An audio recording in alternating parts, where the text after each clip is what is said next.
How to fix Spotify playing random songs on iPhone. Hello, do you wonder why your Spotify is playing random songs? Well, this video is for you. First up, open your Spotify account.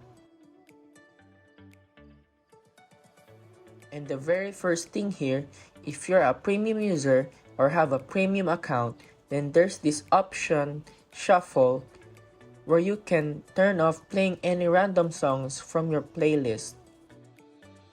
But if you don't have a premium account, the shuffle icon will not appear, and only this play button, which you can play a song, but it will automatically play your random songs. So what you're going to do is avail a premium account by going to their official website and follow their steps, and you can have a premium account. And that's it. I hope this video helped you out.